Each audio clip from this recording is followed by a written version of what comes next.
pandan jadi tempat keramat karena mitos yang melekat padanya. Pohon pandan bernama Pandan Simo di Poncosari, Serandakan, Bantul, Yogyakarta ini dipercaya punya jejak gaib keterikatan kerajaan Mataram dengan Ratu Pantai Selatan. Konon, inilah petilasan salah seorang Raja Mataram saat berinteraksi dengan penghuni Laut Selatan berabad silam. Seiring waktu berjalan, tempat ini jadi tempat semedi, menapak tilas, berinteraksi dengan penghuni gaib dari Laut Selatan. Oh, kalau HP 7 prihatin wonten mriki menika wonten anu sauntah wedal wonten sagumpal sinar wahyu arahipun saking kidul wetan tenggara. Nyedaki anipun semedi HP 7 kalian Simo pedang. Kalau kula nyimpulke ngoten Pandan Simo, pandan wujude pandan, Simo macan. Biasanya mereka yang datang untuk ziarah ke sini meminta apa gitu, atau hanya berdoa saja atau meminta hal sesuatu? Surat derajat, pangkat, dagang, tani. Ada cerita apa di tempat ini?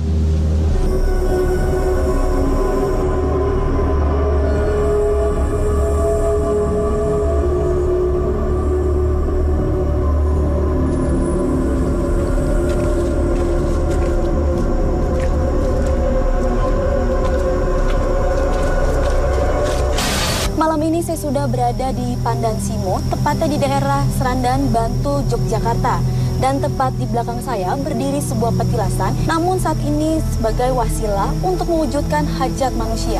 Pak Hakim, bagaimana menurut Pak Hakim mengenai petilasan yang ada di belakang kita ini? Ya, menarik ya. Dari sekian luasnya wilayah Yogyakarta, beliau memilih tempat ini sebagai laku prihatin gitu loh, untuk semedi, untuk bermunajat lah dalam Islam gitu loh, tentang hidupnya dia gitu loh. Dan kebetulan dalam fase-fase seperti itu didatangi oleh sesosok makhluk yang pada akhirnya beliau diangkat atau dinobatkan sebagai raja di Jogja pada waktu itu ya. Apalagi dengan banyaknya bermunculan sesosok makhluk-makhluk gaib yang ada di areal sini, ini semakin menambah aroma mistik lah, aroma-aroma yang berkaitan dengan alam gaib. Ini menarik perhatian saya gitu untuk mengungkap lebih jauh ada apa sih di tempat ini gitu. Tak disangka, seseorang sudah tak sadarkan diri. Hebat.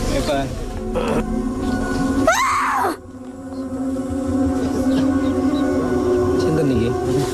Tiba-tiba ada salah satu mediator yang mengalami kesurupan. Namun saya tidak tahu kesurupan dengan makhluk apa. Saya akan tanya. Anda siapa?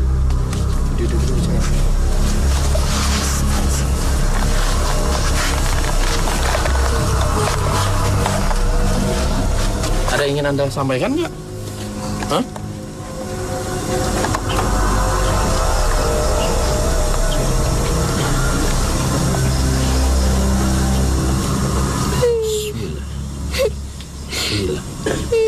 Namun, makhluk ini malah menangis.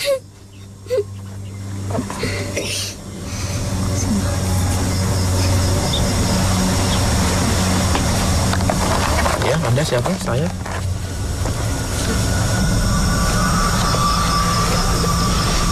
Anda pelayan. Pelayan. Siapa yang Anda layani? Iya. Anda tidak berani berbicara kepada kami. Totan Anda tidak bisa bicara. Tidak berani, benar begitu? Lantas apa? Kenapa Anda bisa mau berinteraksi terhadap kami? Pasti ada suatu alasan yang Anda ingin mungkin sampaikan, utarakan kepada kami. Sedikit memberi informasi, mediator disadarkan.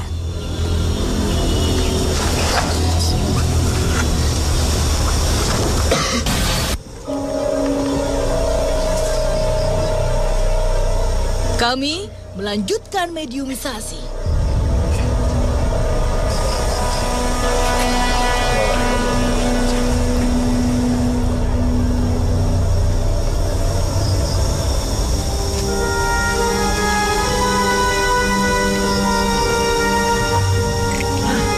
Jadi begini, kami menelusuri gitu beberapa informasi yang ada di masyarakat tentang adanya satu tempat yang pernah dijadikan sebagai laku tapa dari Sri Sultan Hamengkubuwono ke-7 gitu loh, sebagai wawasan bagi kami gitu.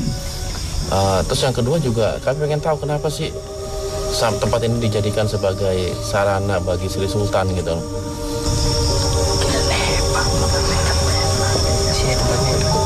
Apa sih spesialnya gitu loh yang mungkin di tempat lain tidak ada, adanya hanya di sini gitu.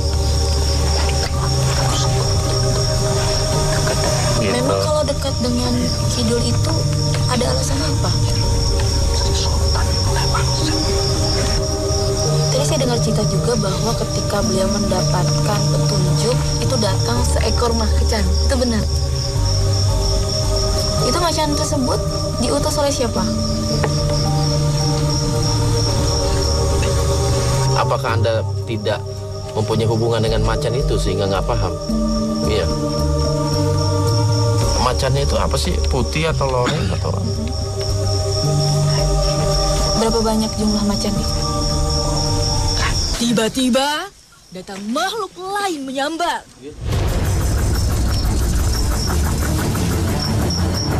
Tetap di Dua Dunia.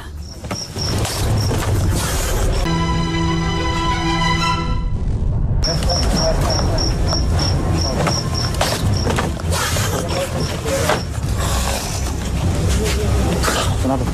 Tiba-tiba ada salah satu mediator yang tidak bisa dikontrol perilakunya. Ini sih dia tahu makhluk apa yang masuk ke dalam mediator ini.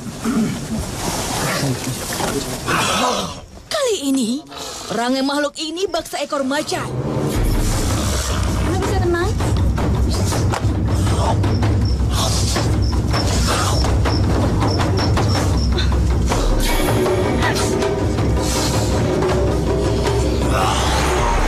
tenang dulu?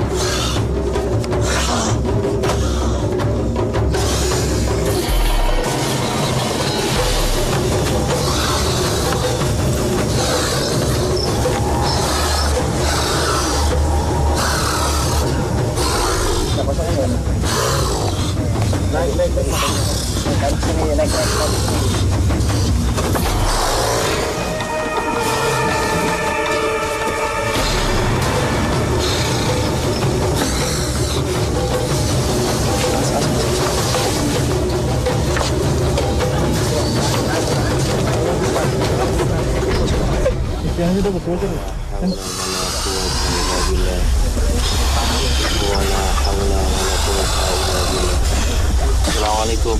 Assalamualaikum.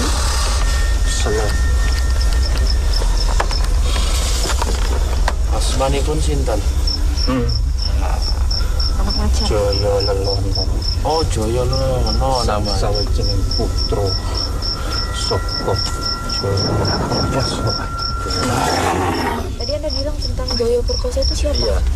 Dheweke sing menawi Raja saka Mataram. Sing moro ing rene nalika samadhi. Kalau Anda sendiri menjaga areal ini, Iya, Sudah aku berapa? titah Kanjeng Romo. Terus Anda ada hubungannya nggak dengan orang-orang yang datang ke sini? Katanya begini, ketika mereka ke tempat ini melakukan tiraka dan ketika didatangi oleh seekor macan, maka niatnya, hajatnya itu akan terkabul. Wis sapa atining wong-wong kemau. hati yang Anda maksud bagaimana? Ngalap berkah kuwi ojo dibujukno marang koyong ini ki. Itu sing kuwasa. Tapi betul, tempat ini kerap dijadikan bagi mereka yang ingin naik jabatan atau ingin sugih gitu. Iya. Berbicara tentang Sri Sultan, Anda mengetahui sosok beliau nggak? Pernah berbicarakah? Ku Kanjeng Romo ngandhaki aku.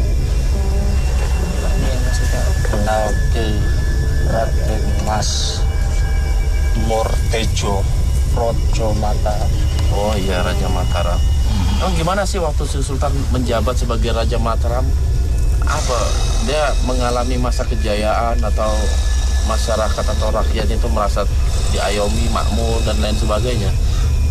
Iya, samono uga makmur tentrem ora ono kedadian opo-opo. Kenapa kok si Sri Sultan itu memilih tempat ini sebagai tempat tapak beliau? Sira ngerti. Kene kuwi gerbange Keraton Ngayogyakarta. Kang ngadhep Kanjeng Ratu Segara Kidul. Makanya beliau memilih tempat ini ya. Iya, kanggo nenangke pikir lan tetungga marang sing urip. Kenapa disebut Pandan Simo? Pandan kuwi wit-witan. Singa rikala semono bapak penguasaan kene. Wong-wong nyebut Pandan Simo mergo ana sing jaga ing kene. Jadi setelah menjadi raja, Sri Sultan juga kerap ke tempat ini gitu. Dan pada akhirnya sampai sekarang tempat ini dijadikan sebagai wasilah, iya, untuk mencari kedudukan. Benar. Yang siji sing tak arep tak sampai marang sira. Ngadep marang sing kuwasa. Tetepke hatimu. Ya, ke makhluk-makhluk yang di sini itu berwujud apa saja Anda tahu? Dan telatah kene akeh. Kowe ra iso nyebuti. Kalau mitos itu kan macan memberikan wangsit juga, petunjuk juga. Yang saya tanyakan tuh melalui apa Anda memberikan mengutarakan petunjuk atau wangsit kepada orang-orang yang datang ke sini? Kabeh mau kanggo syarat-syarat sing ora bisa ndak serahke marang sira kabeh pawartane.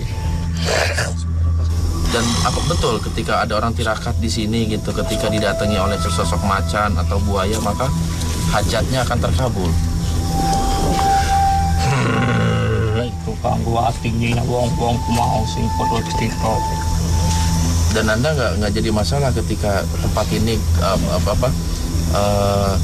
ketika tempat ini disalahgunakan oleh segelintir orang gitu untuk meminta sesuatu yang kurang baik misalnya. Wonge arep nemani sing ora kanyangka. Pernah Anda mewujudkan diri? Menampakkan diri kepada Menampakkan masyarakat. gitu. Sira arep ndelok wujudku. Sekarang Anda bisa kembali ke tempat Anda. Iya. Kup memberi informasi, mediator disadarkan.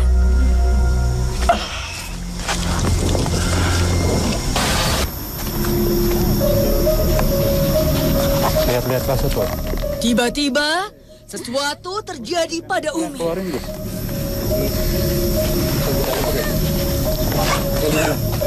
Yang di handycam itu. Iya, sebentar sih. Tiba-tiba Umi mengalami kemasukan entah makhluk apa yang sedang berada di dalam tubuh Umi.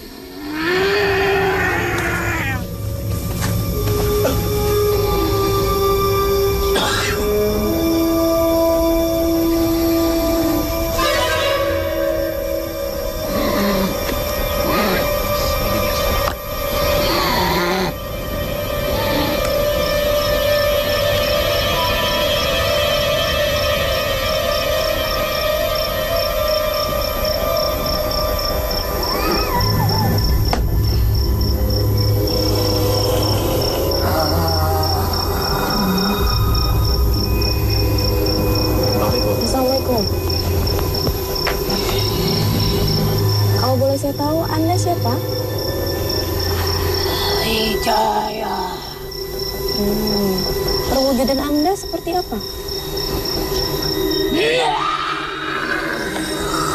macan. Ya, saya tahu. Boleh saya tahu Anda ini dari mana? Sini. Berarti Anda mengetahui tentang asal-usul petilasan ini? Ya kami tertarik dengan sesosok Hamengkubuwono yang pernah tirakat di tempat ini gitu. Yang pertama sekali, apa sih yang menyebabkan beliau tirakat di tempat ini? Ada keinginan apa gitu loh yang beliau sampaikan sampai bersemedi di tempat ini?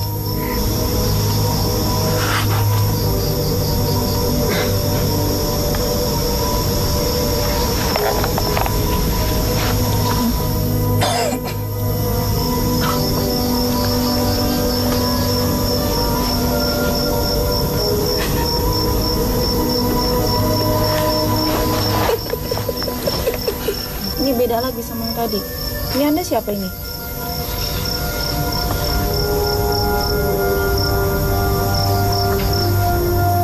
Anda punya nama?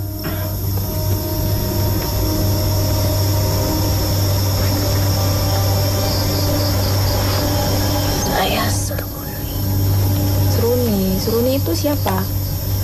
Wujud Anda seperti apa? Mungkin bisa beritahu kepada kami?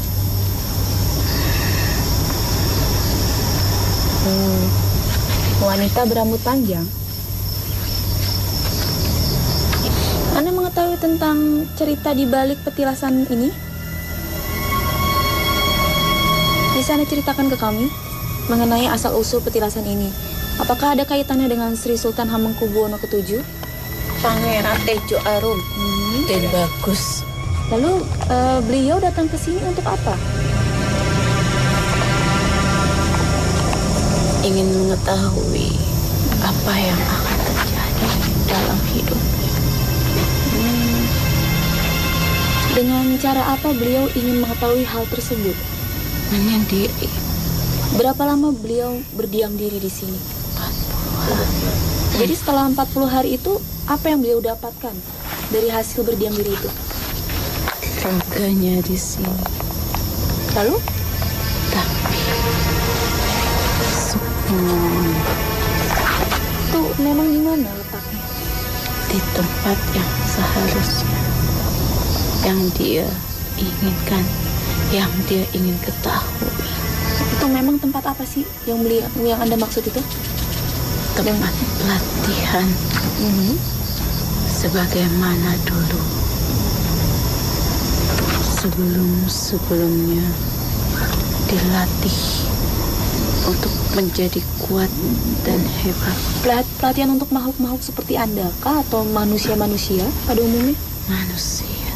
Sebenarnya Sukmanya yang keluar atau memang ada petunjuk datang dari Kidul? Jelas. Yang akan terjadi di sini harus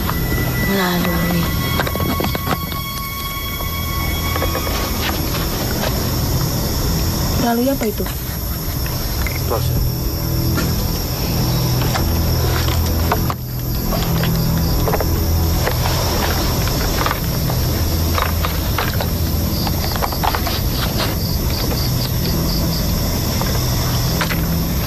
Kini ada makhluk berbeda masuk ke raga ini. Anda siapa? Tetap di Dua Dunia.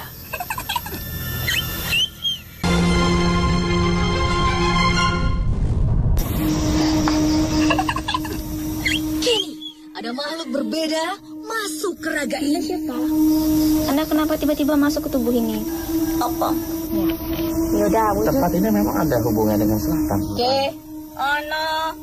Sri Sultan Hamengkubuwono ke-7 itu tanpa diminta pun dia akan menjadi raja karena dia seorang putra mahkota gitu. Saya rasa dia semedi di sini, menyepi di sini bukan karena dia ingin menghendaki jabatan raja gitu. Ya itu, angka itu loh, angka yang ke-7 itu. Ini tempat ke-7 yang sudah ditentukan. Beliau berada di sini itu ya memang sudah diberikan gambaran dalam mimpinya. Memang ke-7 itu ini khusus untuk harta. Lalu beliau dapat maksud itu dari mana sehingga harus ke sini? Ya ratusan tempat yang sudah ditentukan, yang sudah digambarkan dalam mimpi itu ya sudah tempat yang disediakan sebagai tempat untuk menjalin.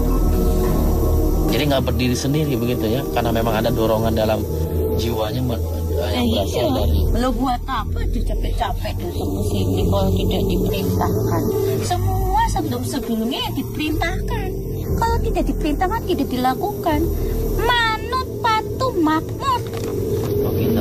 Dan sebelum Sri Sultan ke sini, tempat ini biasa-biasa. Biasa saja, tidak istimewa. Nggak ada orang yang datang. Apapun yang sudah didatangi, yang sudah diberikan petunjuk, itu pasti ada keistimewaannya. Lawang Sri Sultan di sini tuh selama 40 hari diladeni, dijaga. Oleh siapa? Diladeni siapa? Ya sama dayang-dayang cantik. Kita disuruh ya itu sama ibu Samudra, ayo. Tapi masih ada nggak sih masyarakat atau orang-orang yang datang ke sini? Ya banyak masih. Itu mereka niatnya untuk apa? Rata-rata. Ya itu mengikuti apa yang sudah. Karena nanti jorong lakukan. Tadi ada makhluk yang berbentuk macan, dia bilang katanya ada syarat-syarat tertentu. Harus memberikan sesuatu yang sudah ditentukan. Harus mengikuti aturan air. Yang berikan itu siapa ya? Iya, yang aturan itu, persyaratan itu. Ya pengantar. Pengantar sendiri yang menentukan. Ya, pengantar itu ditentukan ya oleh Ibu Samudra. Ibu Samudra tidak pernah kemana-mana. Ibu Samudra menang, wes. Oke, kita ngani. Gak pernah Ibu Samudra turun. Sing butuh sopo oke. Ini pengantarnya itu seperti apa sih? Ya semaunya, apa yang ditunjuk, apa yang dibutuhkan. Lah wong bentuk kayak kue so. Sekarang gini, tadi ngomong pengantar ini segala macam. Itu sebenarnya apa sih manfaatnya buat kalian? Kenapa sih musuh pakai itu? Manfaatnya itu ya kepatuhan, ketaatan. Ini ya sebenarnya memang Mataram itu dekat dengan selatan. Ya harus. Itu secara apa sih sebenarnya kedekatan itu? Pinter. Kak Iso. Saya janji akan memberitahu apa itu di sini. Ya saya kok tidak diberikan izin ke sama Ibu Samudra, saya tidak akan.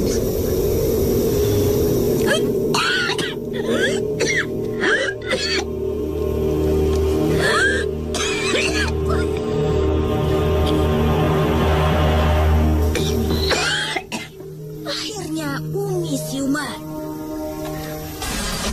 Ya Pak Hakim, dari hasil mediasi kita Pak Hakim, apa hikmah yang bisa kita petik? Ya ada beberapa hikmah. Yang pertama sih memang bahwa tempat ini pernah didiami oleh Sri Sultan Abe yang ke-7 ya. Memang yang jadi ingin kita yang diikuti masyarakat sampai sekarang adalah ketika beliau setelah melakukan tindakan di tempat ini, beliau diangkat menjadi raja. Tetapi pada hakikatnya Sri Sultan Hamengkubuwono yang ke-7 itu memang putra mahkota ya. Artinya beliau tirakat di sini atau tidak, pasti dia akan menjadi raja. Tadi juga dari beberapa mediator mengatakan jangan sekali-kali kita minta kepada sesuatu selain Allah. Tetap kepada yang maha kuasa yang menjadikan tempat kita menyerahkan segala urusan kita. Jangan urusan kita diserahkan kepada makhluk selain Allah. Itu sangat berbahaya. Ingat moto hidup kita, iyyaka na'budu wa iyyaka nasta'in. Hanya kepada Allah menyembah dan hanya kepada Allah kita minta pertolongan. Karena itu